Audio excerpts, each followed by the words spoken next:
to see you, man. Good to see you as always. You know, you seem to be the hardest working man in show business. I listen to your podcasts.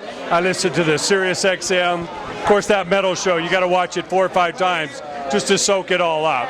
I got one of those encyclopedic knowledges like you, so it's amazing to hear you with the knowledge. It's obviously the love of the music. It's from your heart. You know, obviously Ronnie touched a lot of people, you know, from the heart. What do you learn from someone like that as far as how to treat people?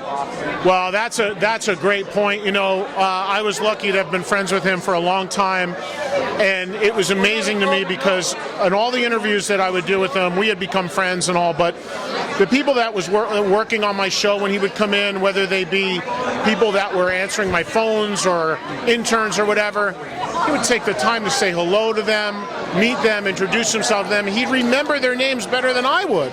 And it really means a lot to people when they connect with someone like that. So he was one of a kind. I said this many times, and I'm very sincere about it.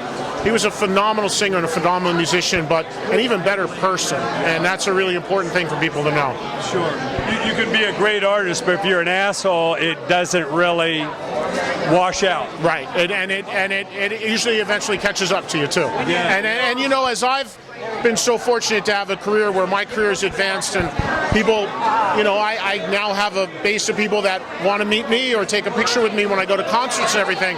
I'm so grateful for that, and I saw how Ronnie treated every fan that came up to him. They never went away disappointed, and you know, I'm so grateful if anybody cares about me and what I do, that I want to make sure they have that same experience. You know, who am I? You know, you care about what I'm doing, great. I want to give you that moment that you want. So I learned a lot from Ronnie, just how he reacted with people. Yeah, very much so. I wanted to make sure every fan got a handshake and a photo and an autograph. Yeah. You know. Yeah, he really was one of a kind. Yeah. What other advice do you give to the young bands today? Because I know it's important, like you say, not to flip-flop to a bunch of projects. Focus on your brand, your project first. But what other advice do you give to the young bands today?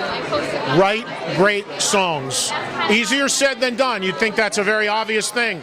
But I hear from so many people and so many bands who say, well, we got a great guitar player, we got a great drummer, we got a great stage show, we got this, we got that.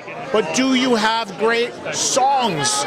To me, the #1 greatest talent is the ability to create great songs. And so few people forget how very, very important that part of the equation is.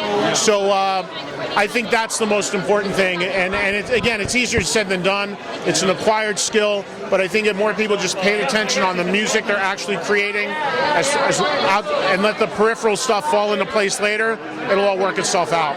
Yeah. You know, these days careers come and go, and people come and go. We just lost B.B. King, but you know, the songs live on. We're still cranking those songs 40, 50 years later. Yeah, for sure. The music lives forever, and if it's truly great, timeless music, it will. I mean, listen to Stargazer by Rainbow. It's 40 years old. It's still unbelievable and still lets the hair stand up on your arms. And that's what it's about.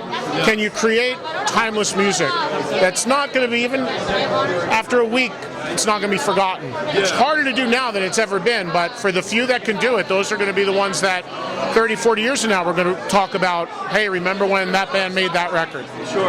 Why is it important for these artists to learn about the business and not just be a naive musician that gets taken advantage of? Yeah, well, sure, because you know, you've seen all the bad business deals, you've seen all the behind the musics, you know.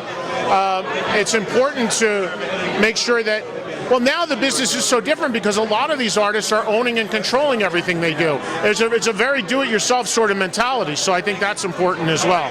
You know, is figure out what works for you and work your ass off to make it happen as best you can.